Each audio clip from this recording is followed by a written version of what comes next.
Harold Godwinson is remembered to history as the last Anglo-Saxon King of England, and he stands as one of the most tragic and heroic figures of the medieval time period, with his name forever being linked with the catastrophic Battle of Hastings that would forever change the destiny of England. Born sometime around the year 1022,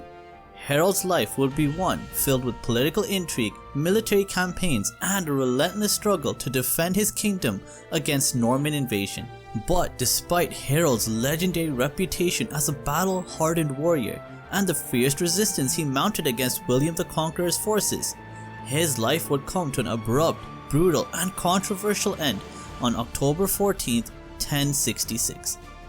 As one would expect when dealing with a king as determined and skilled as Harold, defeating him would be no small task, and the conflicting medieval accounts suggest that his death was both violent and politically sensitive for the new Norman regime. But what were the exact circumstances leading up to Harold's final moments, and how did such a feared and experienced military commander find himself overwhelmed in a desperate fight for his kingdom's survival? To answer these questions, we will examine the contemporary accounts of Norman chroniclers, the testimony of the mysterious Carmen de Porolio, and other primary medieval sources which detail the contradictory and brutal accounts of Harold's final moments, and also aim to pinpoint where and when exactly did the arrow in the eye death legend develop. But before we begin, don't forget, if you want to find out more about the deaths of some of history's greatest figures, then subscribe to my channel Historical Exit. As was previously mentioned, Harold was one of the most powerful, experienced, and talented military commanders from the late Anglo-Saxon period, and he would be at the peak of his authority in 1066, when he would successfully defeat the massive Norwegian invasion force led by Harold Hardrada at Stamford Bridge.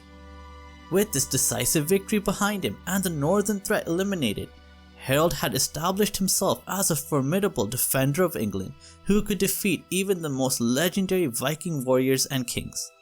However, less than 3 weeks later, Harold's strategic position would begin to deteriorate as William the Conqueror's invasion force had landed at Pevensey while Harold was campaigning in the north, forcing the English king to march his exhausted forces nearly 300 miles to confront this new threat. With his army weakened by the grueling march and reduced in numbers due to casualties from Stamford Bridge, Harold would arrive at Hastings with approximately 7,000 to 8,000 men to face William's invasion force of a similar size. These factors of an exhausted army and limited reinforcements would have critical consequences for Harold and his warriors, as the English forces had taken up defensive positions on Senlac Hill on the morning of October 14, 1066. Their determination to defend their homeland had drawn them into what would become one of the longest and bloodiest battles in medieval English history, lasting from dawn until dusk.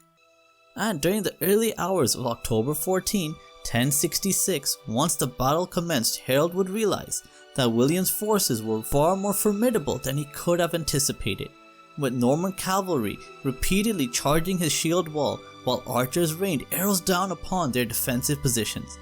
Harold would order his men to maintain their defensive formation, and the Anglo-Saxon Chronicle records that the battle raged for hours with neither side gaining a decisive advantage. But William had prepared a cunning strategy of feigned retreats designed to lure Harold's men from their strong defensive positions,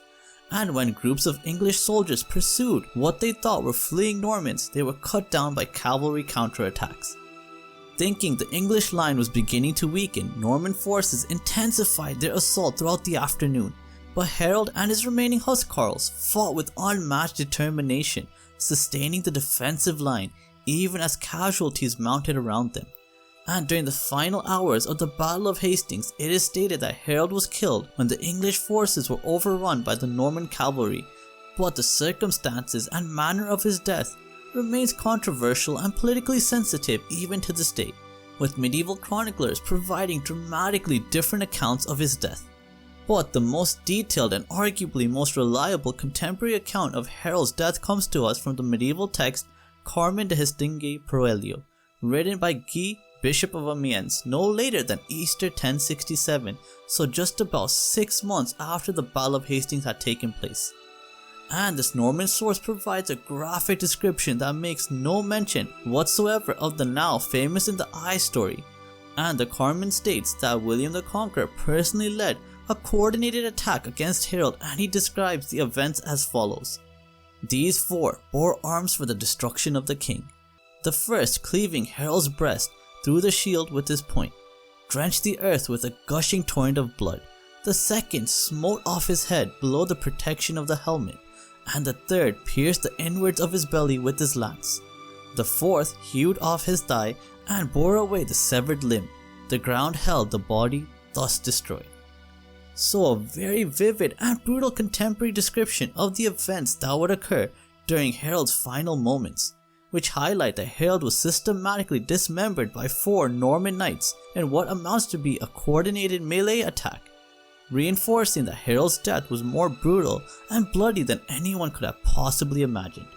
Similarly, other early Norman chroniclers also avoid any mention of the death by arrow discourse that would later become legendary, as William of Jumegs, writing around 1070, provides this account. Harold himself was slain, pierced with mortal wounds during the first assault. While William incorrectly places Harold's death at the beginning rather than the end of the battle, his phrase pierced with mortal wounds suggests multiple weapon strikes rather than a single arrow wound to the face. Furthermore, William of Poitiers, writing between 1071 to 1077, provides perhaps the most politically sanitized version of Harold's death, stating only that at the close of the day, the king himself, his brothers, and the leading men of the kingdom had all been killed. Crucially, Poitiers notes that Harold's body was so disfigured that he himself was recognized by certain marks, not by his face, for he had been despoiled of all signs of status.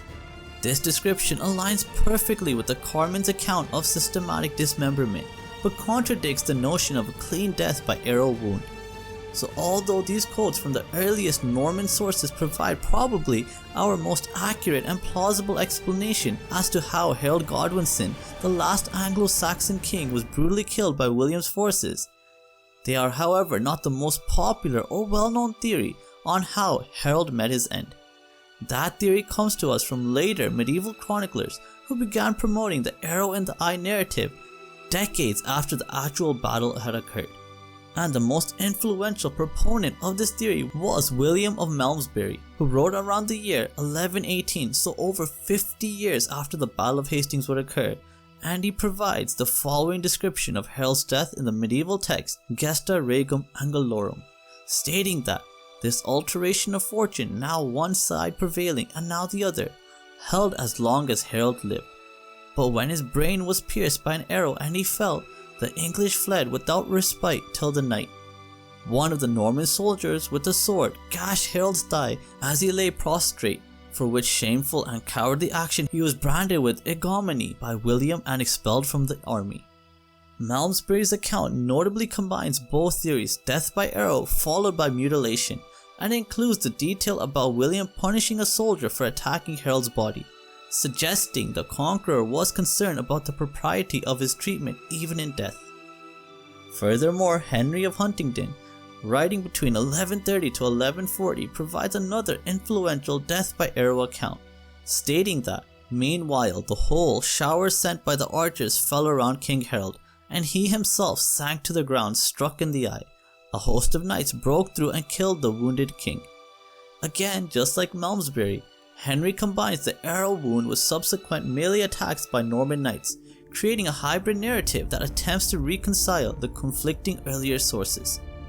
This passage also highlights the fact that Harold sustained multiple wounds from the Norman knights after being struck by the arrow, and that the arrow in the eye story served to make Harold's death more palatable to Norman propaganda, while deflecting direct blame from William himself. It is very evident this depiction of Harold's death in the later chronicles is definitely an embellishment designed to serve Norman political interests, but it does also highlight just how problematic the true circumstances of Harold's death were for William's legitimacy.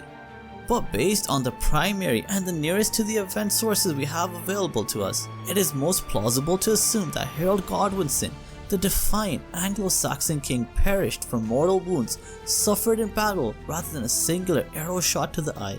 And it would appear This story was created by later sources for political reasons, as it appears that Harold Godwinson was still a much revered and loved figure by the English populace,